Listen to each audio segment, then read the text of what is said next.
नमस्कार दोस्तों, आप सभी का स्वागत है। जैसा कि आप जान रहे हैं कि आपको डेली रिवीजन कराया जाता है, तो आज का रिवीजन में है ऑक्सीकरण संख्या और अपकरण संख्या। तो ऑक्सीकरण संख्या को हम बोलते हैं उपचयन, अपचयक, अपकारक और इसी को इंग्लिश में बोलते हैं ऑक्सीडेशन नंबर। अपकरण संख्या को बोलते हैं अपचयन, उपचयक, ऑक्सीकारक और इसी को हम इंग्लिश में बोलते हैं रिडक्शन। ऑक्सीकरण संख्या में ऑक्सीजन जुटता और अपकरण संख्या में ऑक्सीजन घटता। ऑक्सीकरण संख्या में इलेक्ट्रॉन का त्याग होता है और अपकरण संख्या में इलेक्ट्रॉन का ग्रहण होता है। ऑक्सीकरण संख्या में हाइड्रोजन घटता है और अपकरण संख्या में हाइड्रोजन जुटता है।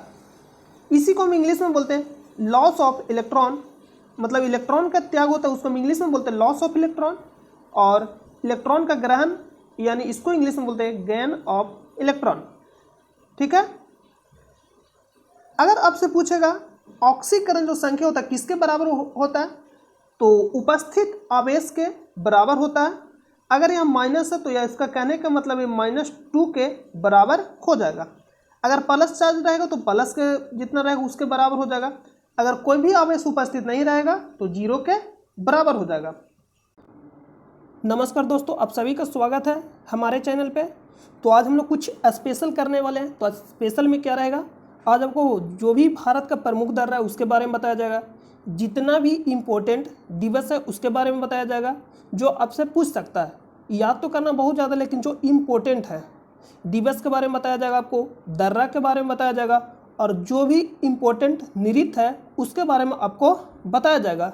तो नृत्य इससे भी पहले आपको 2-3 बार रिवीजन करा दिए हैं। आपको मेरा जो कोर्सेस है इतना बार आपको बताया जाए कि आपको रिवीजन करने की ज़रूरत ना पड़े। और देखिए, आप अगर आप चैनल पे नए हैं तो वीडियो देखना आपको शुरू से लास्ट तक देखिए। अगर आप चैनल पे नए तो वीडियो को एक बार देखिए पूरा शुरू से लास्ट तक, आपको पता चल जाएगा कि इसमें क्वालिटी क्या है। हम नहीं, आप खुद कहिएगा सर मज़ा आ गया। अगर आप पढ़ने वाले स्टूडेंट होंगे तो ये नहीं कि आपको 10 और 15 मिनट का वीडियो चाहिए तो यहाँ 10 और 15 मिनट का वीडियो नहीं मिलेगा, आप कहीं और जा सकते हैं। यहाँ उन्हीं का स्वागत है जो पढ़ने वाले हैं बच्चे हैं। तो आइए हम लोग सीधा शुरू करते हैं वीडियो को। और अगर आप चैनल पे नए रहते हैं तो वीडियो को शुरू से अंत तक देखिए, और अगर आपको अच्छा लगता है तो एकदम बिलीव मानिए, एक बार अगर आप शुरू से अंत तक वीडियो देखें तो खुद बोलिएगा मज़ा आ गया सर।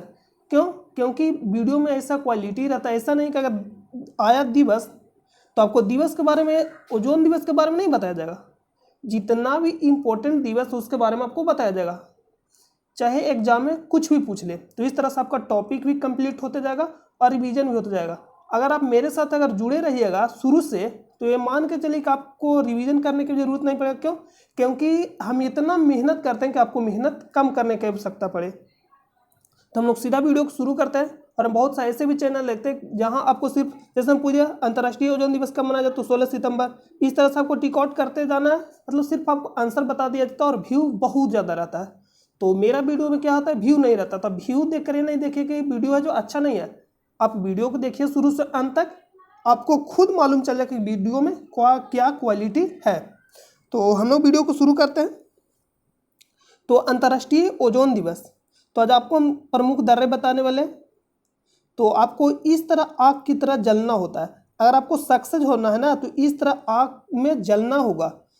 तो आज से स्टार्ट हो जाइए। अगर आप रियल में तैयारी करें, आपके अंदर जुनून है, तो आपको देखना होगा शुरू से अंत तक वीडियो को, तो मालूम चलेगा कि वीडियो में क्वालिटी क्या है। तो चलिए हम लोग सीधा वीडियो को शुरू करते बिना देर किए हुए।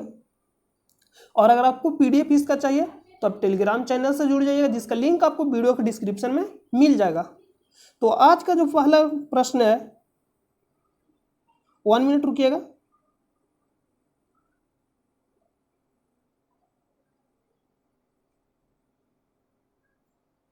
हाँ, अंतर्राष्ट्रीय ओजोन दिवस। आज का पहला प्रश्न क्या है?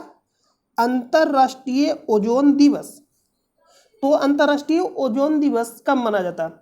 इसका कहने का मतलब अंतर्राष्ट्रीय ओजोन दिवस, और ओजोन जो है किस मंडल में पाया जाता है। आपको मालूम है कि 5 मंडल है। कितना मंडल? जैसे में क्षोभ मंडल हो गया, समताप मंडल हो गया, मध्य मंडल हो गया, बहिर मंडल हो गया, आयन मंडल हो गया। इस तरह से कितने मंडल है? 5 मंडल। तो जो ओजोन परत है किस मंडल में पाया जाता है, ये भी प्रश्न पूछता है। तो समताप मंडल में पाया जाता है। समताप मंडल में पाया जाता है ओजोन परत, समताप मंडल में पाया जाता है। और ये किससे हम लोग को बचाव करता है? तो पराबैंगनी किरणें से। अगर पराबैंगनी किरणें पृथ्वी पर आ जाता है तो जो त्वचा कैंसर होता है, मतलब ये जो त्वचा कैंसर होता है पराबैंगनी किरणें से, तो अगर पराबैंगनी किरणें पृथ्वी पर आ जाता है तो आप सोच सकते हैं कि कितना हम लोग के लिए नुकसान है। तो हम लोग का रक्षा करता है पराबैंगनी किरण से ओजोन परत। तो किस मंडल में पाया जाता है? समताप मंडल में पाया जाता है। और ओजोन दिवस जो मनाया जाता है, कब मनाया जाता है? तो ओजोन दिवस मनाया जाता है 16 सितंबर। 16 सितंबर ओजोन दिवस। तो कहिए सर इसमें सिर्फ दिवस ओजोन दिवस ही तो नहीं पूछ सकता, और भी पूछ सकता है। तो और भी पूछ सकता है, तो आपको क्या करना है, आज सुनना है। सिर्फ आपको आज हम क्या करेंगे, सिर्फ आपको सुनाएंगे और नेक्स्ट वीडियो में आपको यह पीडीएफ बनाकर हम आपको टेलीग्राम चैनल पे दे देंगे, वहां से आप नोट कर लीजिएगा जो इंपॉर्टेंट है। तो अगर जनवरी में बात करें कि जनवरी में कौन कौन सा दिवस मनाया जाता है प्रमुख, तो आराम से आपको ध्यान से सुनना है, क्योंकि लिखने में थोड़ा प्रॉब्लम होता है, तो आपको ध्यान से सुनना है। अगर पूछेगा प्रवासी भारतीय दिवस 9 जनवरी, और प्रवासी भारतीय दिवस 9 जनवरी को क्यों मनाया जाता है? क्योंकि इसी दिन महात्मा गांधी दक्षिण अफ्रीका से लौटकर भारत आए थे, इसलिए प्रवासी भारतीय दिवस 9 जनवरी को मनाया जाता है। अगला प्रश्न है राष्ट्रीय युवा दिवस। तो राष्ट्रीय युवा दिवस 12 जनवरी को मनाया जाता है। और किनके जन्म दिवस पर मनाया जाता है? तो स्वामी विवेकानंद का जन्म दिवस पे मनाया जाता है राष्ट्रीय युवा दिवस। यही अगर पूछ लेगा अंतरराष्ट्रीय युवा दिवस तो 12 अगस्त। कितना? 12 अगस्त। एक है राष्ट्रीय युवा दिवस, तो जो राष्ट्रीय युवा दिवस है 12 जनवरी को मनाया जाता है, और अंतर्राष्ट्रीय युवा दिवस कब मनाया जाता है? 12 अगस्त को मनाया जाता है। और जो राष्ट्रीय युवा दिवस है किनके जन्म दिवस पर मनाया जाता है 12 जनवरी को? तो स्वामी विवेकानंद का जन्म दिवस पे। अगर बात करें थल सेना दिवस, तो थल सेना दिवस हो जाए 15 जनवरी। थल सेना दिवस 15 जनवरी। यही अगर आपसे पूछ लेगा वायु सेना दिवस, अगर आपसे पूछ लेगा वायु सेना दिवस, या आपसे पूछ सकता है नौसेना दिवस, नौसेना दिवस या वायु सेना दिवस या थल सेना दिवस। तो अगर आपसे पूछेगा थल सेना दिवस तो बताइएगा 15 जनवरी। थल सेना दिवस कब मनाया जाता है? 15 जनवरी को। लेकिन बात करें कि वायु सेना दिवस कब मनाया जाता है, तो वायु सेना दिवस हो जाएगा 8 अक्टूबर। इसको नोट करिएगा। थल सेना पूछेगा 15 जनवरी, वायु सेना पूछेगा 8 अक्टूबर जनवरी, और ये हो जाएगा 8 अक्टूबर। यही अगर पूछ लेगा नौसेना दिवस तो 4 दिसंबर। नौसेना दिवस कब मनाया जाता है? 4 दिसंबर। तो ये पूछेगा, इंपॉर्टेंट है। आपको आज क्या करना है, सिर्फ सुनना है। इसका या तो पीडीएफ टेलीग्राम चैनल पे दे दिया जाएगा, टेलीग्राम चैनल पे पीडीएफ ही इसका दे देंगे, नोट करके अच्छा रहेगा। आप वहां से आराम से इसको उतार लीजिएगा। सिर्फ अभी यहाँ आपको क्या करना है, सुनना है। और हम आपको बार बार रिवीजन करें, जहां भी दिवस आ गया तो समझ लीजिए जनवरी से लेकर दिसंबर तक पूरा रिवीजन करा देंगे, ठीक है। तो आपको याद रखना थल सेना दिवस 15 जनवरी, थल सेना दिवस 15 जनवरी, वायुसेना दिवस 8 अक्टूबर, नौसेना दिवस 4 दिसंबर। अगर पूछे भारतीय पर्यटन दिवस तो 25 जनवरी को मनाया जाता है। गणतंत्र दिवस तो आपको मालूम होगा कि 26 जनवरी को मनाया जाता है। शहीद दिवस और कुष्ठ निवारण दिवस 30 जनवरी को मनाया जाता है। शहीद दिवस किनके मनाया जाता है? शहीद दिवस महात्मा गांधी के क्या पे मनाया जाता है? या तो जन्म दिवस पे, या तो उस दिन क्या हुआ था, उनका देहांत यानी मृत्यु। महात्मा गांधी शहीद हुए थे, उन्हीं के जो आपको हो जाएगा पुण्य तिथि जो 30 जनवरी का, उन्हीं के पुण्य तिथि पे, महात्मा गांधी के पुण्य तिथि पे मनाया जाता है शहीद दिवस यानी 30 जनवरी को। और उसी दिन मनाया जाता है कुष्ठ निवारण। फरवरी में नोट करिए, फरवरी में हो जाएगा इंपॉर्टेंट, विश्व कैंसर दिवस 4 फरवरी को मनाया जाता है। अंतर्राष्ट्रीय मातृभाषा दिवस 21 फरवरी। राष्ट्रीय विज्ञान दिवस इंपॉर्टेंट है 28 फरवरी। राष्ट्रीय विज्ञान दिवस 28 फरवरी। आपको आराम से सुनना है, यहाँ टेंशन नहीं लेना। इसका आपको पीडीएफ आराम से मिल जाएगा टेलीग्राम पे, वहां से आराम से आप नोट कर लीजिएगा। और टेलीग्राम से आपको ज्वाइन होने के लिए कहाँ जाना पड़ेगा? वीडियो के डिस्क्रिप्शन में, वहां से आपको लिंक मिल जाएगा। जितना भी पीडीएफ रहता है सारा आपको टेलीग्राम चैनल पे दे दिया जाता है। अगर बात करें मार्च में, तो अंतर्राष्ट्रीय महिला दिवस 8 मार्च को मनाया जाता है।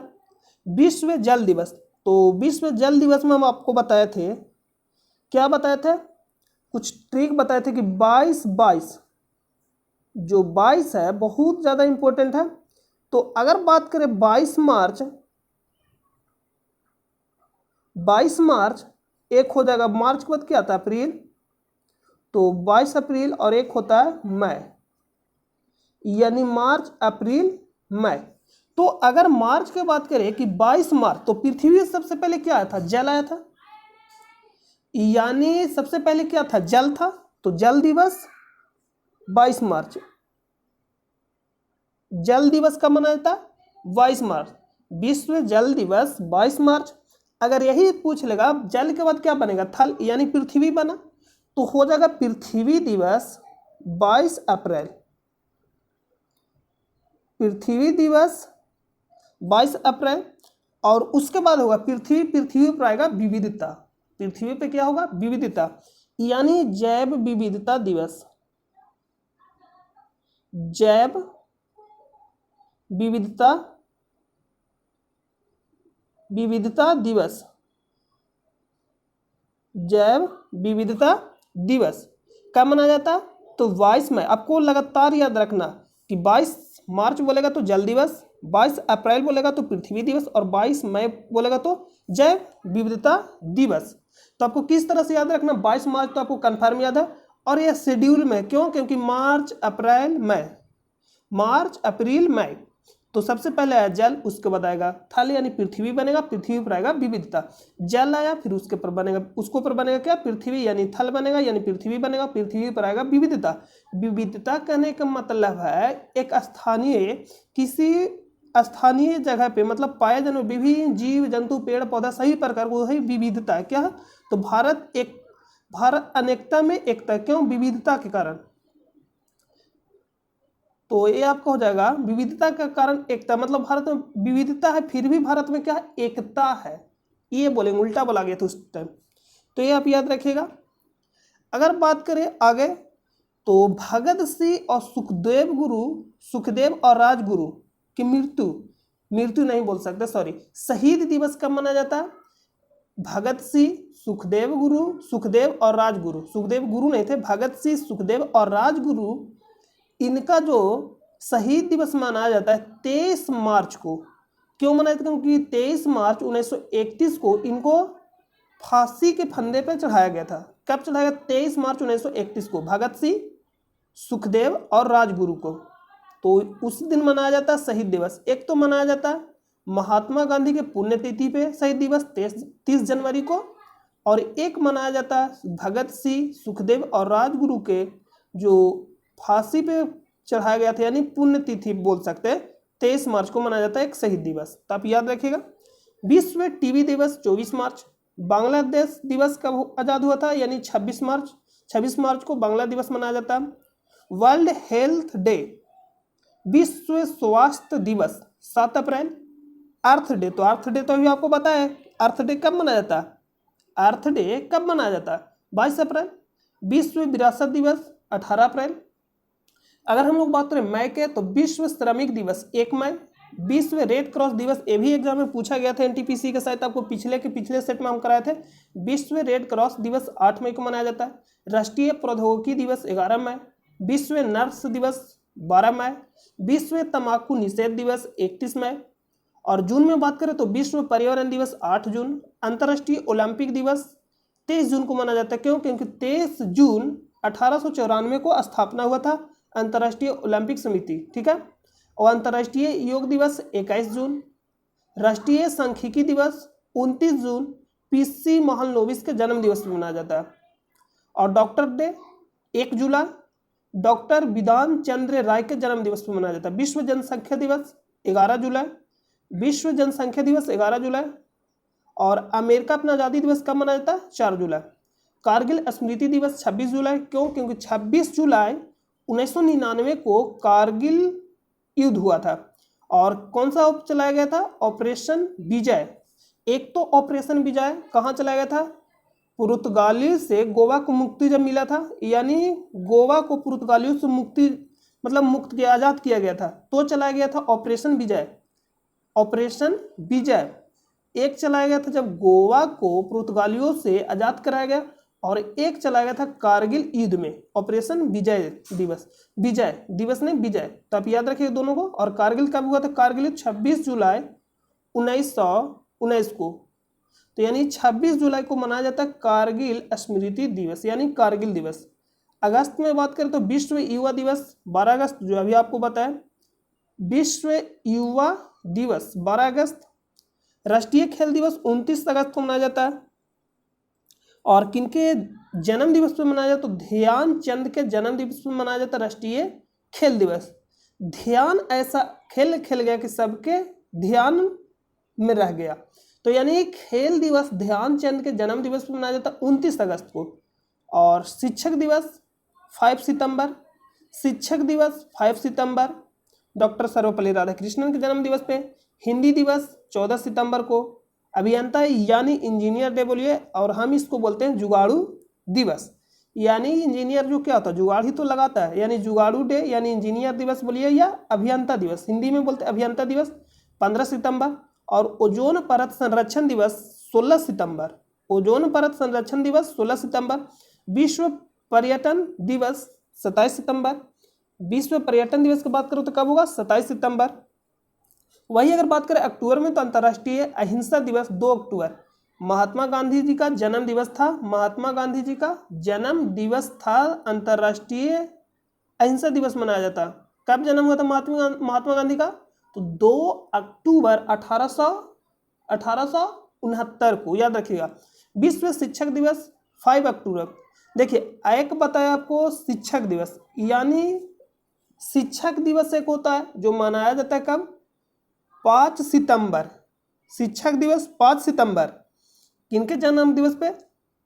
तो डॉक्टर सर्वपल्ली राधाकृष्णन जी का जन्म दिवस पे मनाया जाता है शिक्षक दिवस। और एक है विश्व शिक्षक दिवस। बस आपको क्या करना, एक महीना आ गया ना और डेट वही रहेगा। तो 5 अक्टूबर विश्व शिक्षक दिवस। वायुसेना दिवस तो 8 अक्टूबर, ये बता दिया था आपको। विश्व खाद्य दिवस 16 अक्टूबर, विश्व खाद्य दिवस 16 अक्टूबर। संयुक्त राष्ट्र दिवस 24 अक्टूबर, संयुक्त राष्ट्र दिवस यानी यूएन यूनाइटेड नेशन डे कब मनाया जाता है? तो 24 अक्टूबर को ही स्थापना इसका हुआ था। और बाल दिवस 14 नवंबर, बाल दिवस 14 नवंबर। विश्व पर्यावरण संरक्षण दिवस 26 नवंबर। देखिए पर्यावरण दिवस बोलेगा तो 5 जून, पर्यावरण दिवस बोलेगा तो कब? 5 जून। लेकिन अगर लगा देता विश्व पर्यावरण संरक्षण दिवस तो 26 नवंबर। अगर बात करें विश्व एड्स दिवस तो 1 दिसंबर, विश्व एड्स दिवस 1 दिसंबर। नौसेना दिवस 4 दिसंबर। अगर पूछेगा झंडा दिवस कब मनाया जाता है, तो झंडा दिवस मनाया जाता है 7 दिसंबर को, झंडा दिवस 7 दिसंबर को। और किसान दिवस 23 दिसंबर। चौधरी चरण सिंह का जन्म दिवस था, चौधरी चरण सिंह का जन्म दिवस था, और उसी दिन मनाया जाता है किसान दिवस 23 दिसंबर। इतना तो आपको याद हो गया होगा। तो इतना आपको क्या करना है, आराम से सुन लिए होंगे, और आपको हम पीडीएफ प्रोवाइड कर देंगे टेलीग्राम पे, वहां से आप आराम से नोट कर लीजिएगा जो भी इंपॉर्टेंट है। इतना आपसे दिवस पूछ सकता है राष्ट्रीय और अंतर्राष्ट्रीय से। और राष्ट्रीय उपभोक्ता दिवस ये भी कब मनाया जाता है? 23 दिसंबर, इसको भी याद रखिएगा। तो इसका जो राइट आंसर होगा, अंतर्राष्ट्रीय ओजोन दिवस कब मनाया जाता है? तो 16 सितंबर। इसका राइट आंसर क्या होगा? Option number A. और यह किस मंडल में पाया जाता है? तो समताप मंडल में पाया जाता है। किस मंडल में पाया जाता है? समताप मंडल में। और यह किससे हमें बचाता है? तो ओजोन परत हमें किससे रक्षा करता है? तो पराबैंगनी किरणें से। तो अगला प्रश्न पे चलते हैं। अगला प्रश्न है चिपको आंदोलन, बहुत ही ज्यादा इंपॉर्टेंट है। चिपको आंदोलन निम्नलिखित में से किस राज्य में शुरू हुआ था? तो सबसे पहले चिपको आंदोलन किया था। तो चिपको जो आंदोलन था, तत्कालीन प्रधानमंत्री, उस समय के जो प्रधानमंत्री, तत्कालीन प्रधानमंत्री थी इंदिरा गांधी के समय में यह हुआ था चिपको आंदोलन। तो चिपको आंदोलन जो हुआ था, जब उस समय के जो तत्कालीन प्रधानमंत्री इंदिरा गांधी थी, तो नगरीकरण करने के लिए जो वन था, जो भी पेड़ पौधा था, उसको क्या करना था? नगरीकरण करना था। तो नगरीकरण करने के लिए आपको जितना भी पेड़ पौधा उसको तो काटना पड़ेगा। तो उस समय जो इंदिरा गांधी थी प्रधानमंत्री, तो क्या कर रहे थे, पेड़ों को नगरीकरण करने के लिए वनों को कटवा रहे थे, यानी कटवा रहे थे। तो जब कटवा रहे थे तो जो वहाँ के जो स्थानीय लोग थे, कहाँ के, जो वहाँ के, ये सब जो हो रहा था ये आपका हो जाएगा यूपी यानी उत्तर प्रदेश। जो चमोली जिला, जो उस समय जो चमोली जिला था उत्तर प्रदेश में था, लेकिन जो वर्तमान में है उत्तराखंड में है, ये भी आपको ध्यान देना है। अगर पूछेगा जो चमोली जिला जब चिपको आंदोलन हुआ था तो उस समय जो 4 से चिपको आंदोलन और 4 से चमोली जिला, तो उस समय जो चमोली जिला था उत्तर प्रदेश में था, लेकिन अभी जो वर्तमान में है उत्तराखंड में। और ये कब हुआ था चिपको आंदोलन, 1973 में स्टार्ट हुआ था, यानी शुरू हुआ था। तो उस समय के जो वहाँ के जो स्थानीय लोग थे, जब पेड़ पौधे जब वनीकरण के यानी नगरीकरण करने के लिए वनों को काटा जा रहा था, तो जहाँ वहाँ के जो स्थानीय लोग थे, क्या हो गया कि पेड़ को काटने से पहले सबसे पहले हमको काटना पड़ेगा। इसका मतलब था कि जितने भी वहाँ के स्थानीय लोग थे पेड़ से क्या हो गया, चिपक गए, यानी पेड़ को पकड़कर चिपक गए। तो जब पेड़ को पकड़कर चिपक गए तो पेड़ काटने से पहले क्या करना पड़ेगा, पेड़ काटने से पहले क्या करना पड़ेगा, मनुष्य को काटना पड़ेगा। तो फिर यह क्या था, नागरीकरण, इसको मतलब नगरीकरण करना था, नगर बसाना था। तो फिर इसको क्या किया गया, रोक दिया गया। और इसमें कौन कौन शामिल थे, तो सुंदरलाल बहुगुणा, जो बहुत ज़्यादा इंपॉर्टेंट है।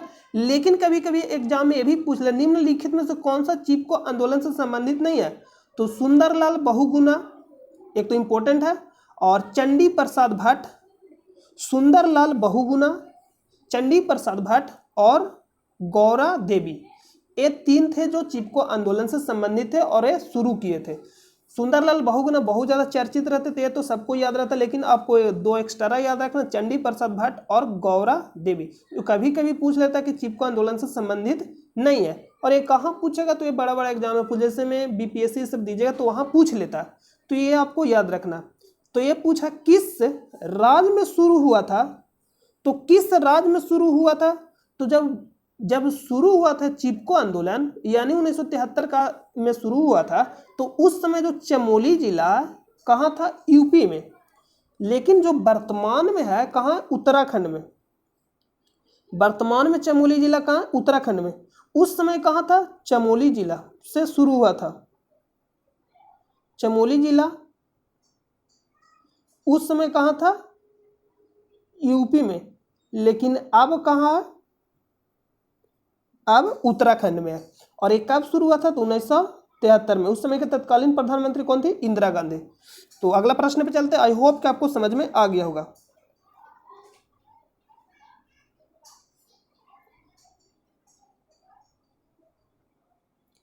स्वदेशी आंदोलन की शुरुआत भारत में डॉट के दौरान हुई थी। तो स्वदेशी आंदोलन की शुरुआत कब हुआ था, 7 अगस्त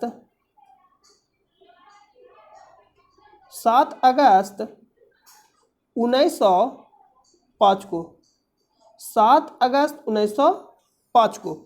तो जो स्वदेशी आंदोलन जो शुरू हुआ था 7 अगस्त 1905 को, और ये क्यों शुरू हुआ था, क्योंकि स्वदेशी आंदोलन शुरू करने का जो मेन मकसद ये था कि जो भी स्वदेशी कहने का मतलब देसी वस्तु को अपनाना था, देसी वस्तु को अपनाना था, देसी वस्तु को क्या करना था, अपनाना था। और जो भी विदेशी वस्तु है, यानी जो भी विदेश का वस्तु उसको बहिष्कार करना था, यानी देश के वस्तु को अपनाना और विदेश के वस्तु को बहिष्कार करना था। और 7 अगस्त को ही मनाया जाता हथकरघा दिवस, यानी स्वदेशी अपनाओ विदेशी को बहिष्कार करो, स्वदेशी अपनाओ विदेशी को बहिष्कार करो। और इसी आंदोलन में कहा गया था बंग भंग, यानी ये क्या है, ये परंपरा, यानी बंग भंग का ये परंपरा, मतलब इस तरह से कुछ कहा गया था। तो इसमें पूछा प्रश्न में कि स्वदेशी आंदोलन की शुरुआत भारत में डॉट के दौरान हुई थी। तो रॉलेट एक्ट, तो ये कब आया था, 1919 में। रॉलेट एक्ट कब आया था, 1919 में। इसी को काला कानून भी कहा जाता है। बिना वकील का दलील, इसी को कहा जाता है, रॉलेट एक्ट को ही। और एक प्रश्न जो पूछेगा जो किसी किताब में नहीं मिलेगा, बहुत मतलब ये मिलेगा तो सीधा एग्जाम में मिलेगा या तो प्रीवियस ईयर प्रश्न में पूछता है कि रॉलेट एक्ट को काला कानून किसने कहा, तो महात्मा गांधी। आप इसको स्पेशल नोट कर लीजिएगा। और एक कब आया था, 1919 में। तो 1919 में आया था, तो ये तो होगा नहीं। गांधी जी का चंपारण सत्याग्रह ये कब हुआ था, 1917 में।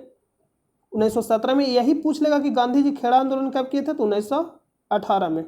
चंपारण पूछेगा 1917 और खेड़ा पूछेगा 1918। ये सब सारा प्रश्न पूछा गया। आपको जैसे जैसे सेट बाय सेट कराएंगे तो आपको प्रश्न मिलेगा।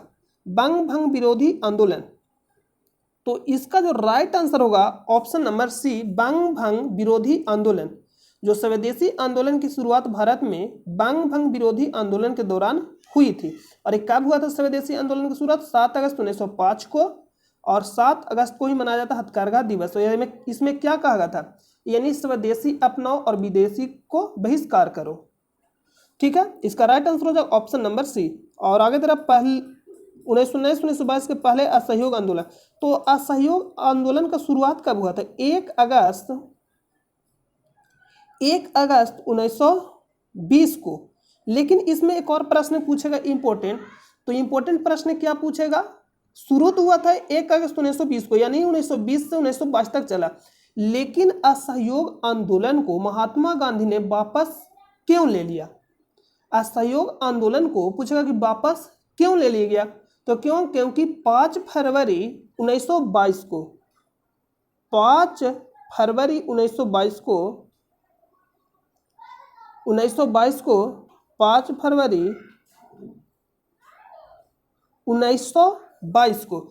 फरवरी 1922 को चौरी चौरा कांड हुआ था। इसी कारण से असहयोग आंदोलन को वापस ले लिया गया था। तब से पूछता है असहयोग आंदोलन वापस क्यों लिया गया? तो चौरी चौरा कांड के कारण। तो इसका राइट आंसर होगा ऑप्शन नंबर सी।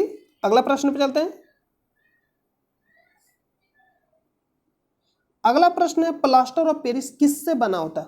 तो प्लास्टर ऑफ पेरिस बना होता है जिप्सम से। तो ये तो आपको मालूम होना चाहिए कि प्लास्टर ऑफ पेरिस जिप्सम से बना होता है। तो जब जिप्सम को क्या किया जाता है? प्लास्टर ऑफ पेरिस जिप्सम से बना होता है। तो जिप्सम का सूत्र क्या होता है? CaSO4 2H2O।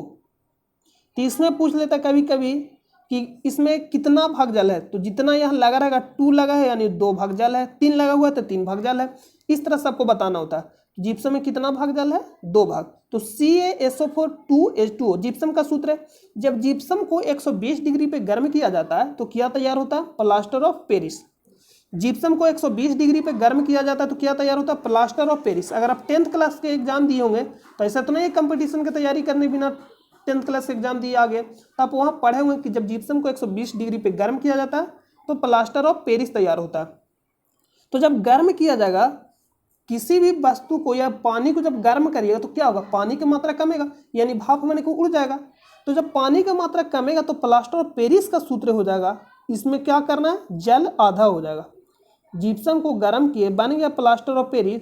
तो जब गर्म करेंगे तो क्या होगा? पानी का मात्रा कम जाएगा। तो इसका जो सूत्र है CaSO4 हाफ H2O। समझ गए होंगे? तो इसका जो राइट आंसर होगा ऑप्शन नंबर सी, जिप्सम। चूना पत्थर, तो चूना पत्थर का सूत्र क्या होता है? चूना पत्थर का सूत्र क्या होता है? CaCO3। इसी को बोलते हैं संगमरमर, चूना पत्थर, खड़िया, कैल्शियम कार्बोनेट। एक ही नाम है, इसका सूत्र होता है चूना पत्थर का सूत्र बोलेगा या खड़िया बोलेगा, कैल्शियम कार्बोनेट बोलेगा, संगमरमर बोलेगा, CaCO3। अनबूझा चूना, अनबूझा चूना एक होता है बूझा चूना। अनबूझा चूना कहने का मतलब बूझा हुआ नहीं है, यानी बूझा चूना कहने का मतलब उस पर पानी डाल दिया गया, और अनबूझा कहने का मतलब उस पर पानी नहीं डाला गया।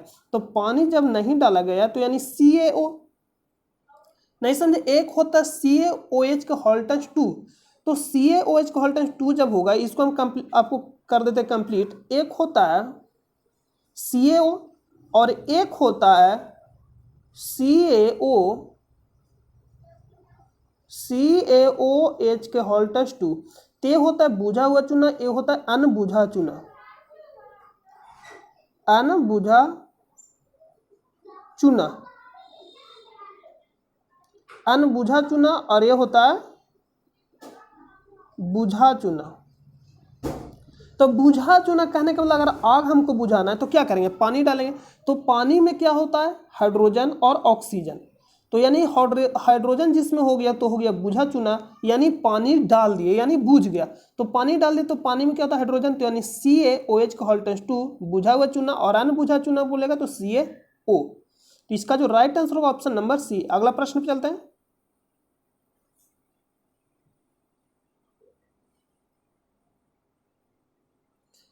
इंडियन सोशल कॉन्फ्रेंस ने प्रतिज्ञा आंदोलन शुरू किया था, इसका उद्देश्य क्या था?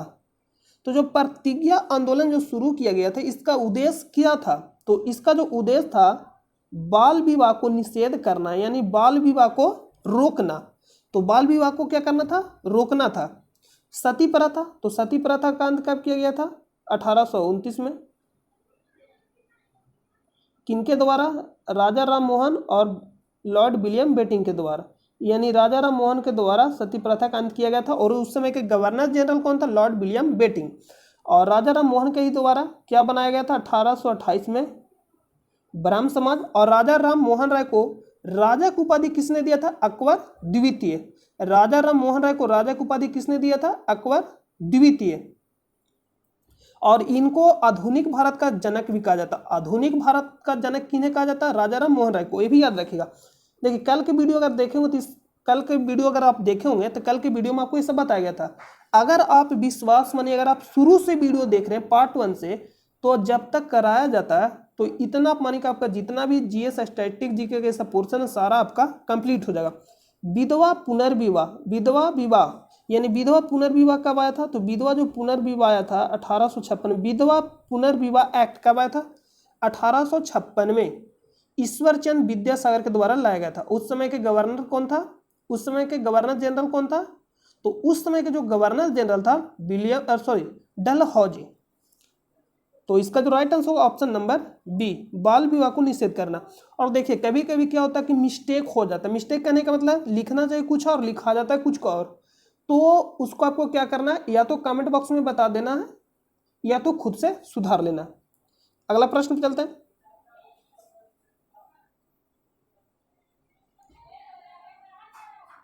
प्रकाश आंख में डॉट से प्रवेश करता है, तो प्रकाश जो आंख में किसके द्वारा प्रवेश करता है? तो यहां देखिए, यहां कुछ इमेज लगाया गया। प्रकाश है जो आंख में किसके द्वारा प्रवेश करता है?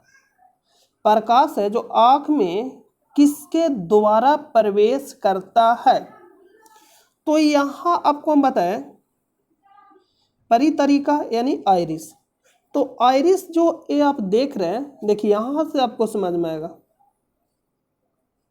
ए वाला जो आप देख रहे हैं, ए वाला भाग, ए वाला, ए आपको दिखाई दे रहा है, ए जो वाला भाग देख रहे हैं, ए ब्लैक, ब्लैक देखिए ए वाला है, तो इसको हम बोलते हैं पुतली। ये जो ब्लैक आपको दिखाई दे रहा है, ए वाला, इसको बोलते हैं पुतली। लेकिन जो ए वाला ब्लैक जो दिखाई दे रहा है, इसको बोलते हैं आइरिस, यानी आंख की पुतली या परितरिका, परितरिका। और श्वेत पटल, तो श्वेत पटल जो ये श्वेत वाला भाग है, इसको बोलते हैं श्वेत पटल। और पलक, तो ए वाला जो ये होता है, जो ऊपर बाल टाइप का होता है, ये हो गया आपका पलक। और वही आपको यहाँ जो ऊपर वाला जो आपका जो कवर है, ये मतलब आँख को आपको निकाल कर दिखा रहा है यहाँ, नेत्र कवच द्रव, ये आपका। तो आँख की पुतली, ये जो आपका ऊपर वाला, ये जो आपका ब्लैक ब्लैक है, ये आपका आँख की पुतली मतलब ये वाला, ठीक है। तो आपको वहाँ से समझ में आ गया, इसी को हम बोलते हैं परितरिका। तो ये क्या काम करता है? तो इसका जो काम रहता है, प्रकाश को आँख में से प्रवेश करता है, जो प्रकाश है आँख में प्रवेश करता है, ठीक है।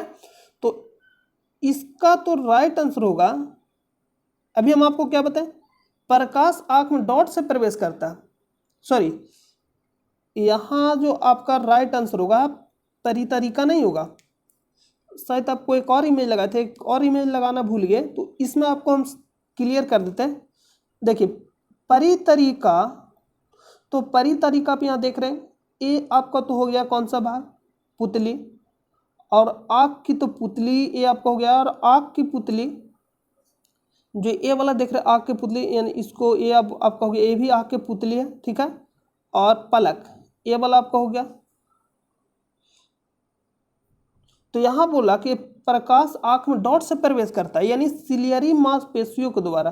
तो सिलियरी मांसपेशियों के द्वारा जो प्रकाश है आँख में प्रवेश करता नहीं, ये नहीं होगा। इसका काम क्या रहता है, इसका काम होता है कंट्रोल करना। इसका काम क्या होता है, सिलियरी जो मांसपेशियां है ये जो आप देख रहे हैं, इसका काम क्या होता है, कंट्रोल करना, ठीक है। कॉर्निया, तो यहाँ जो राइट आंसर होगा, यहाँ जो आंसर दिया गया कॉर्निया दिया गया, इसका आंसर क्या होगा, कॉर्निया। हम एक और इमेज लगाए थे जिसमें आपको अच्छे तरह से क्लियर पता चल जाता, कॉर्निया। और परितरिका, तो परितरिका ये जो ब्लैक वाला भाग है इसको बोलते हैं परितरिका, ये जो ब्लैक वाला भाग है ना इसको बोलते हैं परितरिका, ठीक है। और आंख में प्रवेश करता किसके द्वारा, तो कॉर्निया के द्वारा। तो इसका राइट आंसर क्या होगा, ऑप्शन नंबर बी। अगला प्रश्न पे चलते हैं। हम आपको नेक्स्ट वीडियो में भी इसको लगाएंगे और आपको अच्छे से क्लियर कर देंगे इमेज के द्वारा, तो ज़्यादा टेंशन नहीं लीजिए। सुभाष चंद्र बोस को पहली बार किस वर्ष भारतीय राष्ट्रीय कांग्रेस का अध्यक्ष चुना गया था, तो 1938 में, 1938 में। लेकिन बीच में ही अध्यक्षता छोड़ दिए थे तो फिर बनाया गया था डॉक्टर राजेंद्र प्रसाद को।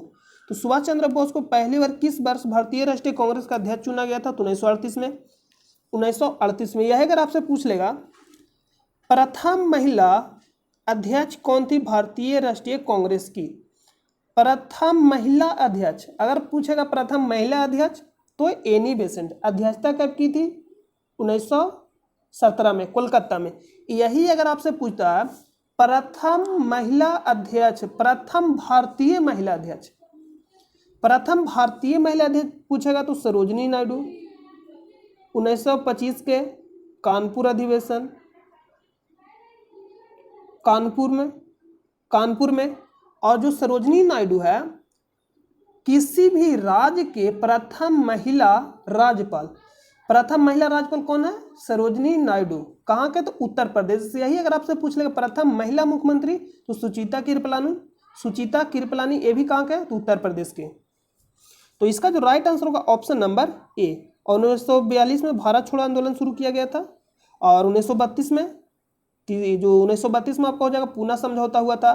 किनके बीच हुआ था, तो महात्मा गांधी और भीमराव अंबेडकर के बीच पुणे के येरवादा जेल में। और 1932 में ही तृतीय गोलमेज सम्मेलन हुआ था। तो इसको आप याद रखिएगा। अगला प्रश्न पे चलते हैं। अगला प्रश्न है कथक। अगला प्रश्न है कथक। भारत के प्राचीन शास्त्रीय नृत्य की एक शैली डॉट डॉट लिख रहा है क्या, कथक की उत्पत्ति डॉट में हुई। कथक की उत्पत्ति पूछ रहा, कहाँ हुई थी, तो भारत के प्राचीन शास्त्रीय नृत्य की एक शैली है जो इसका उत्पत्ति कहाँ होता है। अगर आप वीडियो शुरू से देख रहे होंगे, शुरू से नहीं है यानी पार्ट नंबर 1 से, तो ये आपको 2-3 से 4 बार बताया गया सिर्फ नृत्य के बारे में। तो आइए हम आपको इमेज के द्वारा बताते हैं। तो चलिए हम लोग देखते हैं। तो ये और आपका रहा इंपॉर्टेंट नृत्य। तो ये अगर आप फिगर देख रहे हो तो फिगर देख के आप समझ गए हो कि आपको पीछे भी बताया गया था। तो अगर पूछेगा भरतनाट्यम, तो भरतनाट्यम कहाँ का है, भरतनाट्यम तमिलनाडु का नृत्य है। कथक पूछेगा तो आपको बताया था उत्तर भारत या उत्तर प्रदेश। कथक पूछेगा तो उत्तर भारत या उत्तर प्रदेश। यही पूछेगा कथकली तो कथकली हो जाएगा केरल का। कुचिपुड़ी आंध्र प्रदेश। आपको बताया था कुचिपुड़ी यानी बूढ़ी, और बूढ़ी क्या होती है, अंधी। तो कुचिपुड़ी से आपको याद रखना है आंध्र प्रदेश। मणिपुरी, मणिपुर। मोहिनीअट्टम कहाँ का है नृत्य, केरल का है। उड़ीसी उड़ीसा का। सतरिया असम, और वहाँ के एक और नृत्य है बिहू भी कहाँ का नृत्य है, असम का। ये आप देखिए किक्की कहाँ का नृत्य है, पंजाब का। जात्रा पूछेगा तो बंगाल का। रौफ इंपॉर्टेंट है, रौफ नृत्य कहाँ का है, तो जम्मू कश्मीर। पंडवानी तो ये भी आपको बताया था पंडवानी नृत्य कहाँ का, छत्तीसगढ़। और बिहू असम का। बिहू कहाँ का नृत्य है, तो असम का नृत्य है। बिहू जो है असम का नृत्य है। और गिद्दर ये कहाँ का, राजस्थान, ये राजस्थान का। और गिद्धी पूछेगा तो पंजाब। तो इतना आपको याद रखना है। तो इसका जो राइट आंसर हो जाएगा क्या हो जाएगा, पूछ रहा है कथक। तो कथक कहाँ का नृत्य है, उत्तर भारत या उत्तर प्रदेश। देखिए यहाँ कथक, ये आपका नृत्य कहाँ का, उत्तर भारत या उत्तर प्रदेश। इतना आपको याद रखना चाहिए जो इम्पोर्टेंट है। छत्तीसगढ़ बोले तो पंडवानी नृत्य हो जाएगा। केरल बोलेगा तो कथकली हो जाएगा, मोहिनीअट्टम हो जाएगा। और वही बात करें ओनम, ओनम कहाँ का नृत्य है, केरल का नृत्य है। अगला प्रश्न पे चलते हैं।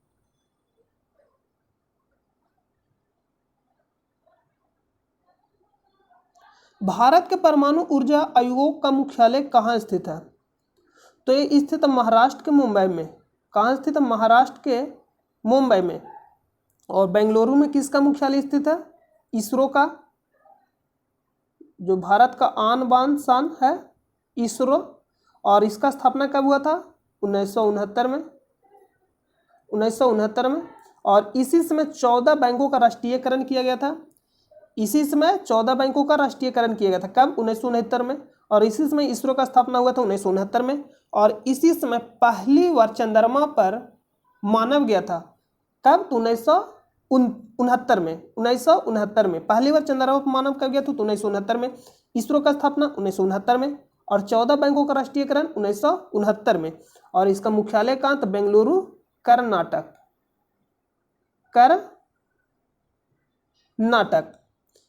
तो इसका राइट आंसर क्या हो जाएगा? Option number B. अगला प्रश्न पे चलते हैं।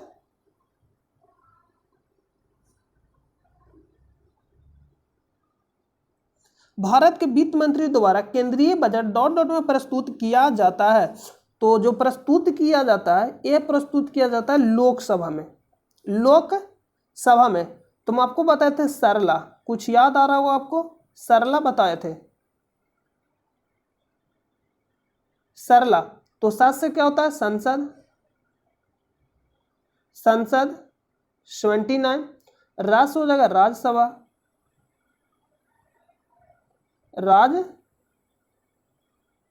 राज्यसभा 80। और लास्ट हो जाएगा लोकसभा, लोकसभा 81। तो संसद किस अनुच्छेद में? 79। राज्यसभा 80, लोकसभा 81। तो इसका जो राइट आंसर होगा ऑप्शन नंबर बी, केंद्रीय बजट। और आपको बताना कमेंट बॉक्स में कि भारत के संविधान के किस अनुच्छेद में, संविधान के किस अनुच्छेद में बजट का उल्लेख किया गया है। संविधान के, ध्यान से सुन लीजिएगा, संविधान के किस अनुच्छेद में बजट का उल्लेख किया गया है, ये आपको आंसर देना है कमेंट बॉक्स में। अगला प्रश्न पे चलते हैं। और इसका राइट आंसर क्या हो जाएगा? Option number B.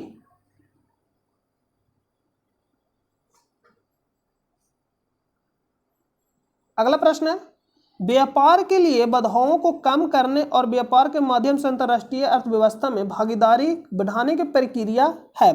तो एकीकरण, एकीकरण करने का मतलब क्या होता है? एकीकरण करने का मतलब मिलाना, यानी एकीकरण कर दिया। तो एकीकरण जो व्यापार है, व्यापार एकीकरण व्यापार के लिए बाधाओं को कम करने और व्यापार के माध्यम से अंतर्राष्ट्रीय अर्थव्यवस्थाओं में भागीदारी बढ़ाने की प्रक्रिया। तो व्यापार एकीकरण, ऑप्शन नंबर ए राइट हो जाएगा। अगला प्रश्न है, निम्नलिखित में से कौन सा दर्रा सिक्किम को चीन से जोड़ता है? बोल रहा है निम्नलिखित में से कौन सा दर्रा सिक्किम को चीन से जोड़ता है। तो सिक्किम को चीन से कौन सा दर्रा जोड़ता है? जो यहां लिख रहा, कौन सा दर्रा सिक्किम को चीन से जोड़ता है। तो सिक्किम को चीन से जोड़ता है, यानी सिक्किम में जो दर्रा होगा, तो सिक्किम में कौन सा दर्रा? नाथुला दर्रा। नाथुला दर्रा कहाँ स्थित है? सिक्किम में। तो जो इंपॉर्टेंट दर्रा उसको हम एक बार देख लेते हैं, जो आपसे पूछा जा सकता है। तो इंपॉर्टेंट दर्रा अगर बात करें सिक्किम में, तो सिक्किम में कौन कौन सा दर्रा? जेलेपला दर्रा, सिक्किम, जेलेपला दर्रा और नाथुला दर्रा। ये कहाँ स्थित है? सिक्किम में। सिक्किम में कौन कौन सा दर्रा है? जेलेपला और नाथुला दर्रा। और मणिपुर, तो तुजू दर्रा। मणिपुर में कौन सा दर्रा? तुजू दर्रा। मणिपुर अगर पूछेगा तो तुजू दर्रा एकमात्र दर्रा, याद रखिएगा। और अरुणाचल प्रदेश में दिफू दर्रा, यांगयाप दर्रा, बोमडिला दर्रा। यही बात करें उत्तराखंड, तो उत्तराखंड में लीपू लेख दर्रा, नीति दर्रा और माना दर्रा। और अगर बात करें हिमाचल प्रदेश, तो हिमाचल प्रदेश में कौन सा दर्रा? रोहतांग दर्रा, बारालाचा दर्रा, शिपकिला दर्रा। अगर बात करें जम्मू कश्मीर, जम्मू कश्मीर में कौन कौन सा है, काराकोरम दर्रा, बरजिल्ला दर्रा, पीर पंजाल दर्रा, और जो जिला दर्रा हो जाएगा पीर पंजाल दर्रा, जो जिला दर्रा, बनिहाल दर्रा, ये सब कहाँ स्थित है, तो जम्मू कश्मीर में स्थित है। और जो काराकोरम दर्रा ये आप कहाँ चला गया, लद्दाख में। ये सब मतलब चेंज हो, दोनों जो दो केंद्र शासित प्रदेश बन गया, एक जम्मू कश्मीर और एक लद्दाख। और थाल घाट पूछता है, तो थाल घाट कहाँ स्थित है, थाल घाट दर्रा महाराष्ट्र में और भोर घाट दर्रा महाराष्ट्र में। तो इसमें क्या पूछता है, अरेंजमेंट पूछ लेगा कि ऊपर से नीचे यानी उत्तर से दक्षिण आपको अरेंजमेंट करने के लिए पूछ लेता है यूपीएससी और बीपीएससी सब में। तो थालघाट दर्रा सबसे पहले, थालघाट दर्रा सबसे पहले आएगा, उसके बाद भोरघाट दर्रा, उसके बाद भोरघाट दर्रा, उसके बाद सेनकोटा दर्रा, और उसके बाद आता है पालघाट दर्रा। फिर से एक बार देखिए, सबसे पहले आएगा थालघाट दर्रा महाराष्ट्र में, भोरघाट दर्रा महाराष्ट्र में, सेनकोटा दर्रा केरल में, और पालघाट दर्रा केरल में। तो ये आपको याद रखना जो कुछ इंपॉर्टेंट है, इसको आप स्क्रीनशॉट आप ले सकते हैं, या आपको इसका तो पीडीएफ दे ही दिया जाएगा टेलीग्राम चैनल पे। तो इसका जो राइट आंसर होगा ऑप्शन नंबर सी, नाथुला दर्रा। और माना दर्रा कहाँ, माना दर्रा तो उत्तराखंड में है, और बड़ा लच्चा दर्रा कहाँ, तो हिमाचल प्रदेश। अगला प्रश्न चलते हैं।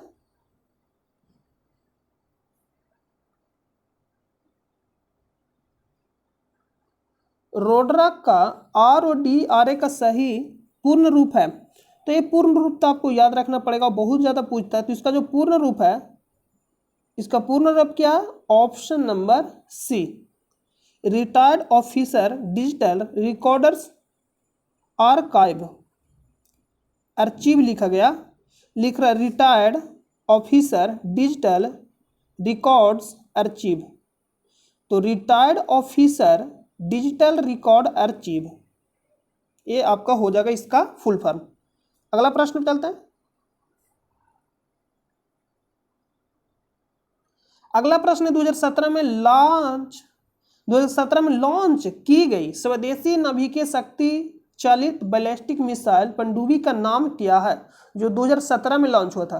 तो जो 2017 में लॉन्च हुआ था इसका नाम था INS अरीघाट, INS अरीघाट। तो इसको आपको याद रखें, यानी करेंट रूप से। तो पनडुब्बी के कितने इसका वर्जन आए थे, तो 6 वर्जन, इसको आपको हम लिखा देंगे नेक्स्ट वीडियो में, ठीक है। अगला प्रश्न चलते हैं, क्योंकि टाइम बहुत ज़्यादा हो रहा है, आपको बहुत ज़्यादा इंपॉर्टेंट टॉपिक बता दिया गया, दिवस बता दिया गया, दर्रा बता दिया गया, नृत्य बता दिया गया, तो एक ही वीडियो में आपको सारा बता देंगे तो कंफ्यूज कर जाइएगा। इनमें से किस समिति ने भारत में डिजिटल भुगतान को प्रोत्साहित करने के उपायों से संबंधित अपने सुझाव RBI के समक्ष प्रस्तुत किए।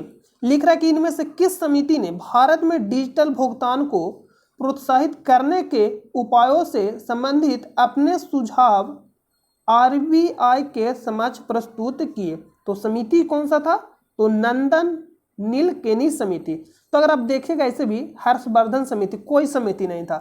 ये पूर्व क्या थे, स्वास्थ्य मंत्री, लेकिन अभी स्वास्थ्य मंत्री कौन है, मनसुख मंडाविया, सुरेश माथुर समिति। तो ऐसा कोई समिति नहीं, लेकिन ये जो लग रहा है कि समिति था नंदन नीलकेनी समिति। तो आप तुक्का भी इसको मार सकते हैं। तो तुक्का मारने के लिए आपको आना चाहिए, क्योंकि सभी प्रश्न आप याद, जो भी मतलब सभी प्रश्न याद हुआ नहीं आता एग्जाम में। तो आपको कभी कभी तुक्का से ही एग्जाम पास किया जाता है। यूपीएससी में भी तुक्का लगाया जाता है, बीपीएससी में भी तुक्का लगाया, लेकिन सबका तुक्का लगाने का तरीका अलग अलग होता है। तो आपको तुक्का लगाने के लिए भी सीखना पड़ता है। रौफ नाचा कहाँ का प्रसिद्ध आदिवासी नृत्य है, तो तुरंत आपको बताते हैं रौत नाचा। तो अगर आप देखे होंगे, देखिए आपको दिखा रहे हैं, बताए थे अभी नृत्य यहाँ पे। एक बता रौफ नृत्य जो जम्मू कश्मीर का, लेकिन यहाँ को आप पूछा है, दोनों में बहुत ज्यादा बारीकी है। यहाँ पूछा रौत नाचा कहाँ का प्रसिद्ध नृत्य है, तो ये कहाँ का प्रसिद्ध नृत्य है, छत्तीसगढ़। अगला प्रश्न पे चलते हैं।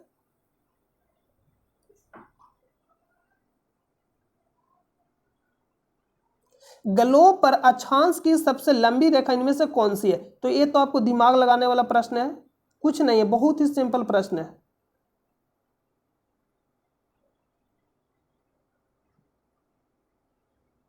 देखिए ये मान लीजिए कि पृथ्वी हो गया, ये आपको क्या मान के चलना है, ये मान लीजिए कि ये पृथ्वी है, ये पृथ्वी है, ये इसका ध्रुव हो गया, ये पृथ्वी है। तो पृथ्वी पे एक रेखा यहाँ, एक रेखा यहाँ और एक रेखा यहाँ है। ये जो है 23.5 डिग्री, 23.5 डिग्री उत्तरी अक्षांश जिसको हम बोलते हैं कर्क रेखा, और कितनों राज्यों से होकर गुजरता है भारत के? 8 राज्यों से होकर। और ये होता है विषुवत रेखा, इसको बोलते हैं 0 डिग्री लाइन, और कितने देश से होकर गुजरता है? 18 देश से। और इसको बोलते हैं मकर रेखा, यानी 23.5 डिग्री दक्षिणी अक्षांश, और ये कितने देश से होकर गुजरता है? तो 10 देश से। ठीक है, ये जो गुजरता है कितने देश से होकर गुजरता है? 10 से, 10 देश से होकर गुजरता है। और जो ये आपको क्या बताए विषुवत रेखा कितने देशों से होकर गुजरता है? तो 12, याद रखिएगा, सॉरी 13, विषुवत रेखा 13 और ये 10 और ये कर्क रेखा 18। तो आपको पूछता नहीं, या कर्क रेखा वाला पूछ लेता है कितनों देशों से होकर गुजरता है? 18, और भारत में 8 राज्यों से होकर गुजरता है।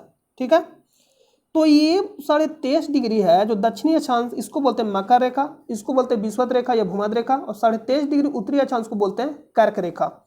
तो यहाँ पूछा गलोप अक्षांश की सबसे लंबी रेखा इनमें से कौन सा? तो आप ऐसे भी देखिएगा सबसे लंबी रेखा कहाँ बनेगा? यहाँ, क्योंकि धीरे धीरे इधर जो पृथ्वी होता है इधर ऐसे जैसे इस बड़ा चपटी होता जाता है, तो यहाँ इससे छोटा, यानी ये सबसे लंबी लाइन आपको दिखाई देगा। तो क्या हो जाएगा? भूमध्य रेखा, ऑप्शन नंबर बी, भूमध्य रेखा या विषुवत रेखा, या ये भी दे सकता था 0 डिग्री लाइन। और कर्क रेखा किसको बोलते हैं? 23.5 डिग्री उत्तरी अक्षांश को, और मकर रेखा 23.5 डिग्री दक्षिणी अक्षांश को। तो उत्तरी और दक्षिणी अक्षांश आप ध्यान से पढ़कर आंसर मारिएगा, नहीं तो गलत हो जाएगा। और भारत कितने राज्यों से होकर गुजरता है कर्क रेखा? 8 राज्यों से। और कितने देश से? 18। और मकर रेखा कितने देश से होकर गुजरता है? 10। और विषुवत रेखा 13। अगला प्रश्न पे चलते हैं।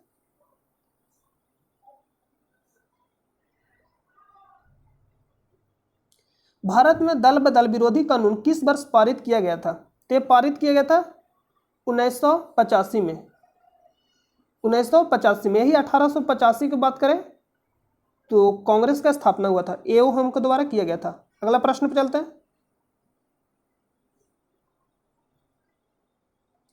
जब एक कंप्यूटर वायरस खुद को किसी अन्य कंप्यूटर प्रोग्राम में संलग्न करता है तो इसे डॉट के रूप में जाना जाता है, ट्रोजन हॉर्स। इसको क्या कहा जाता है? Trojan horse. तो ये सब आपको एक बार कंप्यूटर भी देख लेना चाहिए, कुछ जो इंपॉर्टेंट है, ऐसे तो हम आपको कराएंगे ही। तो इसको क्या बोलते हैं? Trojan horse. अगला प्रश्न चलते हैं। देखिए आगे, अंतर्राष्ट्रीय योग दिवस। तो अभी तुरंत बताए थे कि अंतर्राष्ट्रीय योग दिवस कब मनाया जाता है, तो कब मनाया जाता है? 21 जून। अंतर्राष्ट्रीय योग दिवस कब मनाया जाता है? 21 जून। अगला प्रश्न पे चलते हैं। अगला प्रश्न, भारतीय सिनेमा का जनक किसे कहा जाता है? तो दादा साहब फाल्के को। और दादा साहब फाल्के पुरस्कार किस क्षेत्र में दिया जाता है? तो सिनेमा क्षेत्र में। और इसकी शुरुआत कब हुई थी? 1969 में, जिस समय 14 बैंकों का राष्ट्रीयकरण हुआ था। जब पहली बार मानव कहाँ गया था? चंद्रमा पर। इसी वर्ष गया था 1969 में, पहली बार मानव गया था कहाँ? चंद्रमा पे।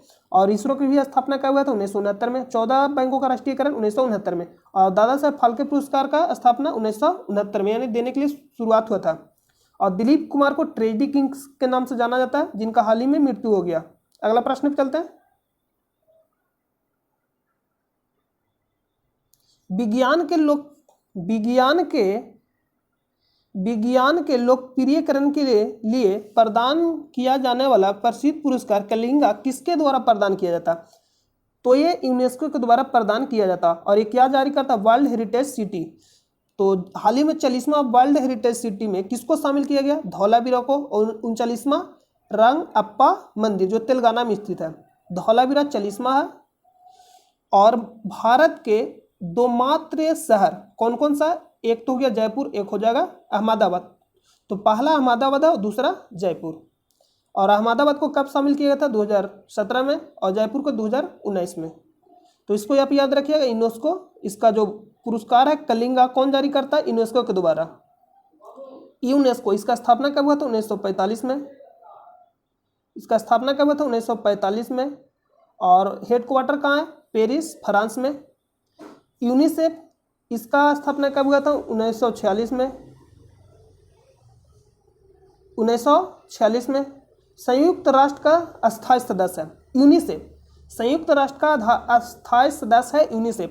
तो अगर आप RRB NTPC 2021 में CBT 1 का एग्जाम दिए होंगे तो आपको मालूम है कि संयुक्त राष्ट्र से एक प्रश्न हर शिफ्ट में पूछ रहा था कौन सा सदस्य संयुक्त राष्ट्र का नहीं है। तो ये आपको एक बार संयुक्त राष्ट्र का सदस्य आपको देख कर जाना चाहिए।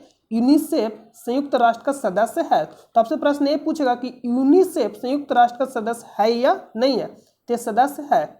और विश्व स्वास्थ्य संगठन, इसका मुख्यालय जो है जिनेवा स्विट्जरलैंड में है।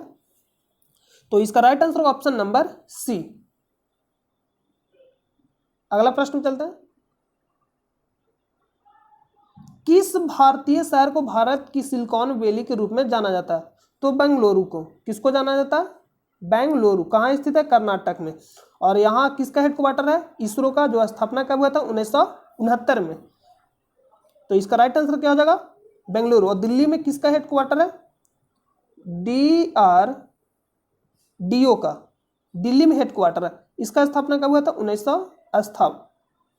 1958 में DRDO का स्थापना हुआ था।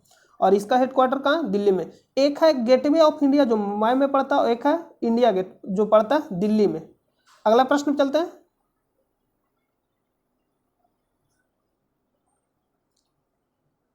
अंतरराष्ट्रीय फिल्म पुरस्कार पाने वाली पहली भारतीय अभिनेत्री निम्नलिखित में से कौन थी? तो सुचित्रा सेन। सुचित्रा सेन। आपको याद रखना पड़ेगा, ये फैक्ट प्रश्न है। शिक्षा को भारतीय संविधान में किस सूची के अंतर्गत रखा गया? तो इसको रखा गया समवर्ती सूची के अंतर्गत। समवर्ती सूची के अंतर्गत। और यह किस अनुसूची में बंटवारों के बारे में उल्लेख किया गया? तो 7वां अनुसूची में बताया गया। ठीक है। और समवर्ती सूची पे कानून कौन बनाता है? राज्य सरकार और केंद्र सरकार दोनों। राज्य सरकार और केंद्र सरकार दोनों। और राज्य सूची पर कौन बनाता है कानून? राज्य सरकार। और संघ सूची पे केंद्र सरकार। तो संघ सूची पे कौन बनाता है? केंद्र सरकार। राज्य सूची पे राज्य सरकार। और समवर्ती सूची यानी दोनों, राज्य सरकार और केंद्र सरकार दोनों। तो समवर्ती सूची में किसको रखा जाता है? जो दोनों कानून। जैसे में शिक्षा, तो शिक्षा कहने का मतलब एक होता है किसी भी राज्य का अपना बोर्ड होता है, जैसे में मध्य प्रदेश बोर्ड, बिहार बोर्ड, और एक होता है सेंट्रल बोर्ड CBSE। तो ये आ गया आपका समवर्ती सूची में। तो इसमें कितने विषय हैं समवर्ती सूची में? 52। और पहले कितना था? इससे पहले था 47। अब है 52 और पहले कितना था? 47। संघ सूची में बात करें तो 100 है। कितना? 100। पहले कितना था? 97। पहले 97। और राज्य सूची की बात करें तो पहले था 66 और अब हो गया 61, यानी घट गया। तो जो 5 घटा वो अंक कहाँ जुट गया? समवर्ती सूची में। और समवर्ती सूची में पहले कितना था? 47 और अब हो गया 52। तो इसका राइट आंसर हो जाएगा ऑप्शन नंबर बी। तो आप एक बार राज्य सूची, समवर्ती सूची और संघ सूची में जो भी विषय है उसको आप एक बार देख लीजिएगा, नहीं तो हम आपको लिस्ट दे देंगे टेलीग्राम पे, आप वहां से एक बार पढ़ सकते हैं। फरवरी 2021 में किस संस्था द्वारा ह्यूमन इन स्पेस पॉलिसी 2021 का अनावरण किया गया था? तो भारत का आन बान शान कौन है? इसरो। भारत का आन बान शान इसरो, जिसका स्थापना कब हुआ था? 1969 में। 1969 में। और इसी समय 14 बैंकों का राष्ट्रीयकरण हुआ था। इसी समय पहली बार चंद्रमा पे मानव गया 1969 में। और इसी समय दादा साहेब फाल्के पुरस्कार का स्थापना हुआ। इसका राइट आंसर हो जाएगा ऑप्शन नंबर ए, इसरो। अगला प्रश्न पे चलते हैं। तो अगला प्रश्न, आज का जितना भी प्रश्न कलेक्ट किए थे सारा आपका समाप्त हो गया। तो आई होप, हम उम्मीद करते हैं कि आपको बहुत ही मजा आया होगा और आप बहुत कुछ आज के वीडियो में सीखे होंगे। तो हम लोग मिलते हैं नेक्स्ट वीडियो में। अगर आपको इसका PDF चाहिए तो आप टेलीग्राम चैनल से ज्वाइन हो जाइए, जिसका लिंक आपको वीडियो के डिस्क्रिप्शन में मिल जाएगा। तो आई होप कि आपको सारा क्लियर हो गया होगा। और कहीं भी प्रॉब्लम होता है तो आप टेलीग्राम चैनल से जुड़ जाइए, वहाँ भी मैसेज कर सकते हैं या आप कमेंट बॉक्स में भी कर सकते हैं। हम डेली आपका कमेंट पढ़ते हैं, जो भी कमेंट रहता है हम डेली पढ़ते हैं, आप कमेंट कर सकते हैं। तो हम लोग मिलते हैं नेक्स्ट वीडियो में। जब तक के लिए अपना ख्याल रखिएगा। जय हिंद, जय भारत।